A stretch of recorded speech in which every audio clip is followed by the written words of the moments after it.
Hey everybody, as you might be able to tell, I hired my first employee. Look at him in the background, say hi to Pepe.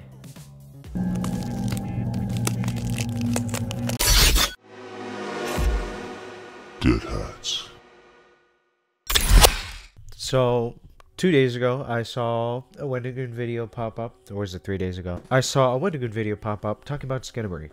I started watching it, and then he convinced me to watch the movie. And so I watched the movie. And then, just so I could watch his video. And it seems, when I look it up, it's a very divisive film. People love it, or people hate it. And why is this? Why is there so much controversy around this movie? It is because it is a different type of horror.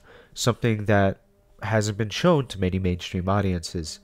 And because of that, I can 100% understand why people hate it. And then I can also understand why people love it. Me personally, I thought it was the scariest movie I've seen in a long time. And I know some of you that have seen it who thought it was shit, maybe scratching your heads as to why I feel that way. I'm going to explain. I'm not going to go into why it's scary. I'm going to go more into why it's scary to some people. I'm not going to make a video essay about the movie because there's 50 other YouTubers doing that. I'm going to talk about the controversy and divisiveness around the movie itself, and why certain people enjoy it and certain people don't. And so that way you can watch this video before watching it to get an idea on whether or not you're going to get the full experience or not.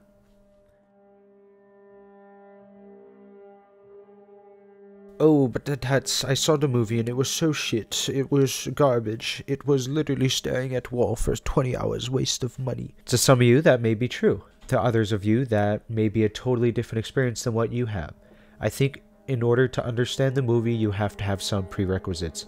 Some of these you can get right now just by doing a little bit of research and looking into it, and then some of you may not be able to ever get the main prerequisite that you need to enjoy the movie. So the main prerequisite I'm talking about is the movie is trying to capture a child's nightmare. That is the feel, the mood of the movie.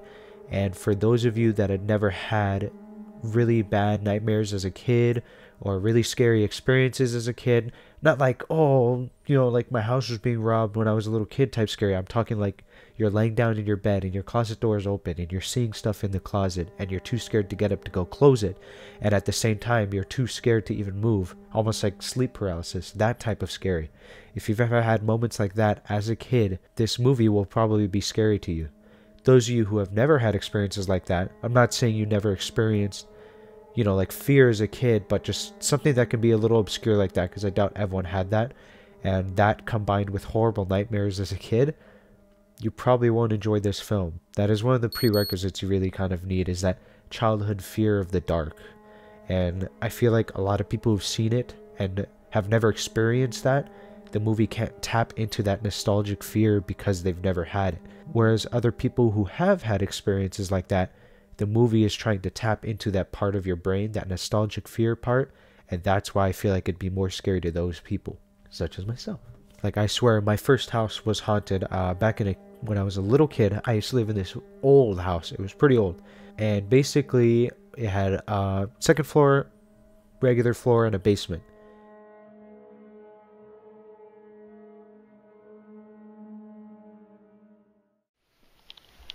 Power's gone out. Stupid hurricane. This is creepy. It's just wind. Oh, everyone's done here? It's not here. Yeah, what are you doing? It's just wind. It's not even breathing.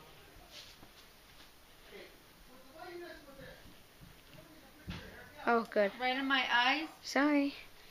I have this. Why are you bringing that up here?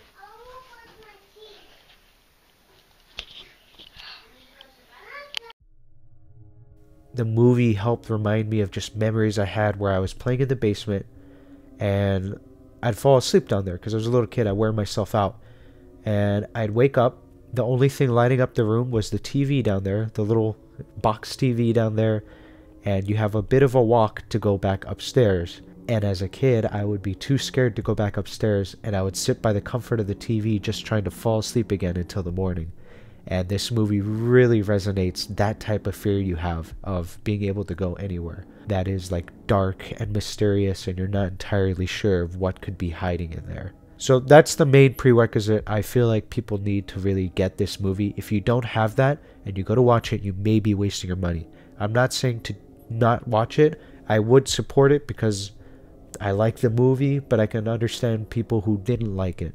Another prerequisite is patience. I feel like the movie is 70% still images, and a lot of people will not be able to put up with that. It is a very experimental, artsy kind of movie. It's less of a movie and more of an experience. If you're going there expecting lore and an intricate story and answers and mysteries, you're going to get all mysteries. Almost nothing gets answered in this movie, and that is the entire point. It may frustrate you and a lot of other people, and it may seem pretentious to people who get it. Like, oh, they say they get it. That's so pretentious. In a little bit of a sense, you may be right, but I would say it's less pretentious, and that's that they had that prerequisite to be able to watch it and the patience to watch it. It is a very slow movie. I personally think 30 minutes of film could easily be cut out, but at the same time, I do feel those long drawn-out moments were some of the scariest bits in the movie. I can totally 100% understand why people don't like it. It is not a film for everybody. I'm going to say that a lot in this video, but that's just how it is. A lot of people won't have this understanding or prerequisites required to watch it, and they're going to see people who watch it and do have that and see them as pretentious. And I see that word thrown around the most is pretentiousness, and some of them, I'm no doubt some of the people saying it's the best movie I made are being pretentious, but I feel like the average Joe that has the prerequisites I've been mentioning, that just understands this isn't being pretentious, it's just they were able to connect to the movie. What the movie does is it kind of brings out that vulnerable kind of state of mind that you had as that kid and bring it out in movie form. Another one is knowledge of at least a little bit of analog horror, I feel. I've seen people complain about the grainy analog kind of film, like VHS tape look. This is done on purpose, and it's stylistic choice. But people have seen that and thought, like, this is shit. Why haven't they filmed on 4K, like, good cameras? Were they too poor? And it's a little frustrating for people to not understand that some of the things you're complaining about are done on purpose. They did that on purpose. The creator of the movie wanted that. And if you don't like it, then you're just not going to like the movie, you know? It's a movie that is more of an experience, like I said. You're going to be walking out of it thinking less about the story and more about the feelings that it gave you. Me personally, when I walked out, I got lost in the story in the last 20 minutes. The last 20 minutes was the most confusing thing to me. I could barely understand what was happening, but the feelings it gave me during the last 20 minutes lingered to when I was walking to my car in the parking lot at the middle of the night. And that is the goal of the movie. It's less so to give you a new story to think about, but more on to creep you out and have you up at night for the next couple of days, which I think this movie did do successfully for me. But yeah, back to the main point. I feel like you do have to have a bit of likeness for this analog horror style stuff, because if you don't, then you're not going to kind of get where the movie's coming from. And if you don't have this prerequisite, that's fine. All you gotta do is just go on YouTube and look up some examples and get more used to the grainy kind of feel of some of these and understand why that makes it a little bit scarier to some people. Another complaint I've seen is about the audio. This film does have moments where it will literally go dead silent, no audio playing whatsoever, to slightly quiet, and then suddenly to ear-piercing loud. I did find it a little bit annoying, but I can understand why he did it. The reason is because it is, like I said, based off a childhood nightmare. And if you've ever had a nightmare, I don't know about all of you, but you know, in a nightmare, things can literally jump from quiet to that loud.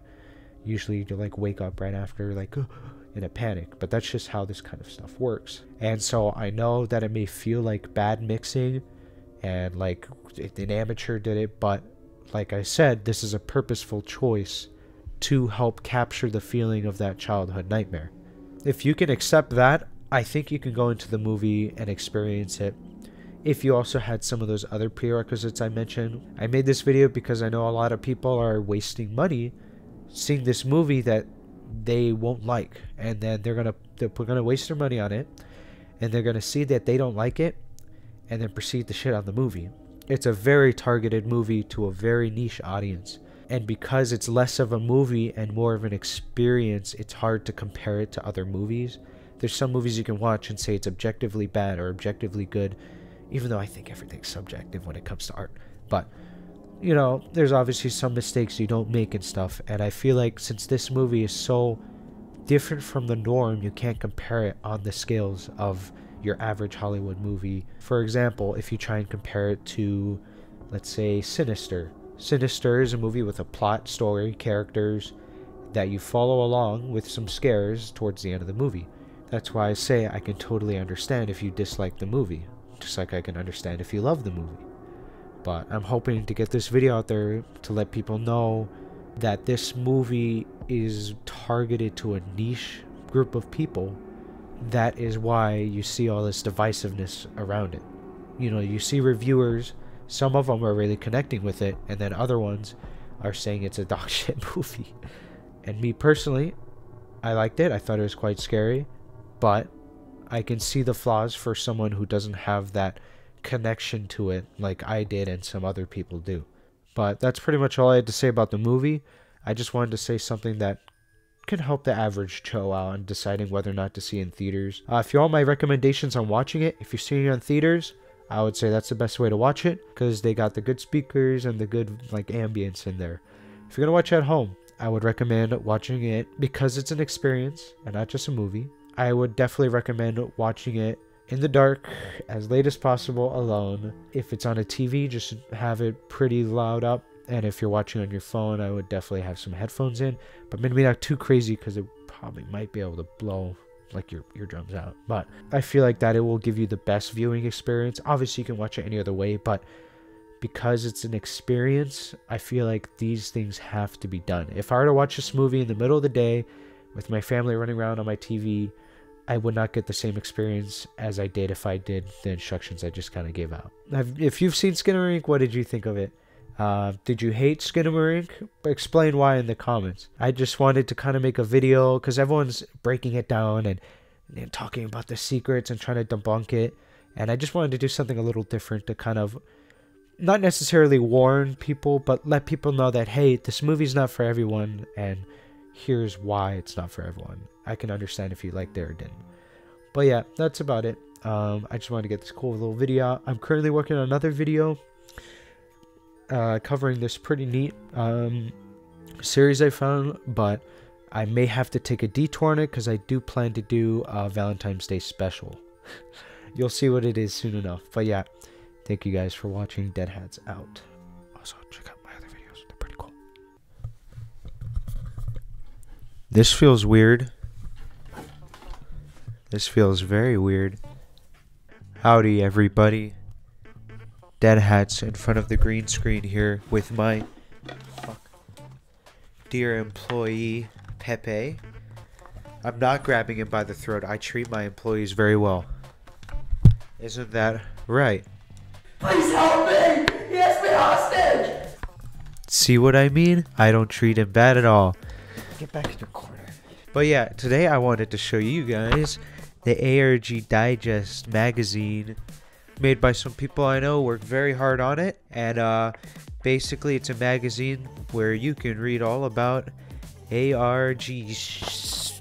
We're talking interviews and behind the scenes knowledge on different creations. This is only their first issue. They're gonna make more, but yeah, definitely check it out because it is literally free. I'm gonna put their website in the description. It is free, so you literally have no excuse. If you want a physical copy though, that isn't free, but it's not expensive either. I got it because I wanted to support them, and I wanted to also support them by letting you guys know about it, where you can read it. This first issue seems focused on Dad, but I know they also got like Phobos in here and Stock Roach, Hiding in My Home. You know, they got a bunch of different stuff in there. That it's good stuff. It's good stuff. I already read the whole thing. It's a good read overall. And like I said, it's 100% free. So do please check that out. So don't forget to check out the Muerte Collective, the official DeadHatz Discord. But yeah, guys, really do check it out. It's really well made, high quality, and it's literally free. You have no excuse. Go check it out. I have your IP address. I will know if you checked it out or not. Thank you.